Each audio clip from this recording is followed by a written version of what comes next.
Hey there boys and girls, FenixFire here again. I had this speculations video about Pokémon Black and White 2 on my desktop for a while now, and I wanted to share my thoughts with you about the games that are coming up. I just got back home from work, but I still got a lot to do, so I'm gonna have to do this on the fly, but I hope it's still a bit fun to watch. Anyway, let's get the facts out of the way before we go into the speculation rumor mill. First off, the Japanese release date, June 2012. That's pretty fast considering it's only 3 months after the announcement. But it does mean they've been planning this for a very long time, so I'm kind of looking forward to it. For our North American and European release date, we're looking at the autumn of 2012. That's about 6 to 8 months, give or take a bit. Once again, I'm pretty stoked about this actually, since that's rather fast considering the announcement, like I said earlier. All in all, I'm very happy it's coming our way that fast, since I do think there was a very long period between Japanese and North American release for Black and White 1. For our Oceanian, Southern American and African release dates, I haven't found any information about that, so I think it's unknown to this date, but I sure hope our friends over there can actually grab a copy when the North American or European release gets launched. For the system, it's going to be it's confirmed for the Nintendo DS, not the 3DS. So we can let our worries rest about that issue, since I think it's a pretty good choice they actually did it for the DS and not the 3DS, since it would alienate a lot of people who are playing Pokemon. Also, we don't have a 3DS emulator at this point, so we wouldn't be able to post any battles about Pokémon Black 2 and Pokémon White 2. So, really, we can bless our lucky stars for that one, that they didn't try to make the fluke about trying to push sales on 3DS. So, now that out of the way, let's go on to our first confirmed legendary, Black Kyurem. First I'm going to state a couple of facts, talk about the mythos, and then we're going to get into the competitive scene. So, these few slides, just the basic things. First, it's a fusion between Zekrom and Kyurem, so we're probably going to see in electric ice typing. I've seen people talk about triple typing, like Dragon Electric Ice, but I don't see why the Pokémon Company would actually go for that approach yet, since we haven't had all the types yet with the dual combination, like a couple of examples, Ghost, Rock, and so forth. Once again, this is a unique typing, we haven't seen this one before, and could definitely provide Black Kyurem some interesting offensive choices, since most of the things Ice cannot handle can be hit neutral or super effectively with Electric. So for its signature move, it's going to be Free Shock. It hasn't been confirmed yet, but thanks to editors, we've been able to take a peek at the data resting in the Black and White 1 games, and we've found 2 moves that are actually haven't been used in the game yet, but so we can assume they're actually the signature moves for Black and White Kyurem in the following games. First, Free Shock. A 140 base power Ice type move. Physical, and this has a 30% chance to paralyze the opponent. Seems pretty powerful when you think about an Ice type move that can paralyze opponents.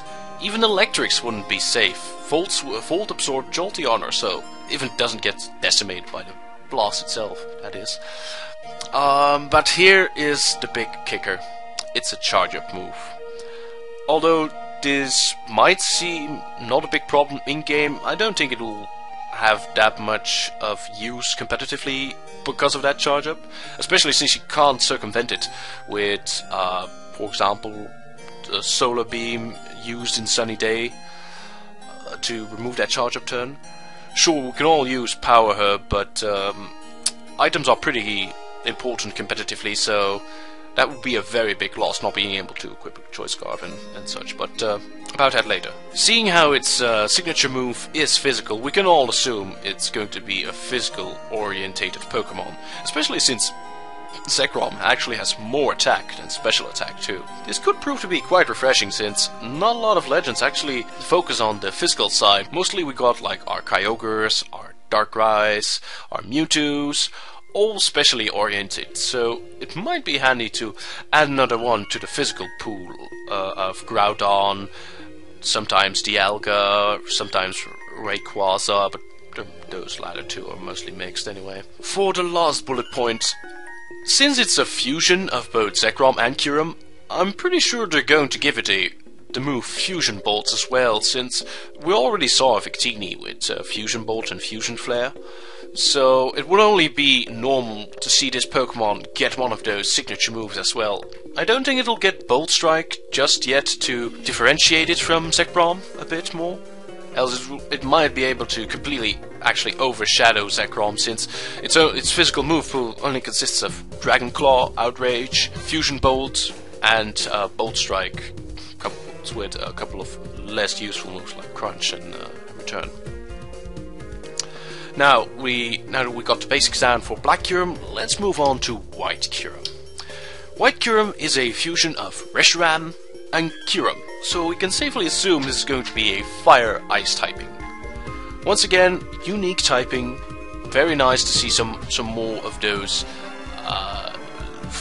around instead of, again, another, let's say, Dragon Legendary. For signature move, we got Ice Burn instead of Freeze Shock. Ice Burn, pretty similar to the last move, but aside from the 140 base power, its ice typing, it's actually a special move instead of a physical one. And instead of paralysis, it has a 30% to inflict a burn. Although an ice move that can burn opponents is pretty unique, it's less useful than the Freeze Shock Paralysis, I say, because fire Pokemon can be burnt outright, while electric Pokemon can still be paralyzed unless they're limbo. So, when it comes down to it, I think Ice Burn is going to be less efficient than Freeze Shock. For the orientation, we're looking at a special legendary this time, since Reshiram has more special attack than physical attack, and its signature move is on the special side. Once again, might turn out great, since it actually has a lot more ice moves to use on the special side than it has on the physical side. Since the best physical ice move at the moment is Icicle Crash, which is basically an inferior Ice Beam. But enough about that. For its move pool addition, like I said with Black Kyurem, I think we're going to get Fusion Flare on this one. Once again, the example with Victini, and no Blue Flare, since it might look too much of a Reshiram at that point. Right. Now we've got both Black and White Kyurem out of the way, let's dig a bit into the mythos a bit. See where this story fits in and such. First of all, Reshiram and Zekrom in the video game were one being. It eventually split it into two, while Reshiram followed the first hero and Zekrom followed the second. And Kyurem was left as a residue shell. So basically, Kyurem is actually an undead Pokemon. Now, we are looking at Black and White Kyurem. So, it's a fusion of Reshiram and Zekrom with this undead shell again. So, are we possibly looking at some sort of rebirth of this one old being? In my opinion, it kind of looks like when you got Black Kyurem, like the Zekrom and Kyurem fusion, White Kyurem, the Reshiram Kyurem fusion.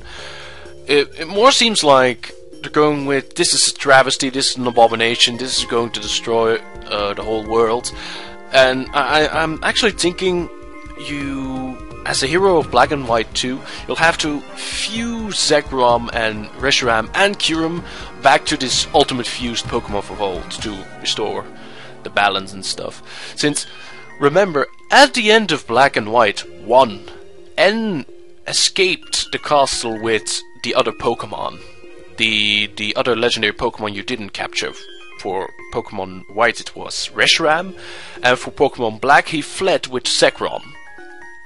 So perhaps we'll see N try to restore the old ways, perhaps, and actually make Black or either White Kyurem.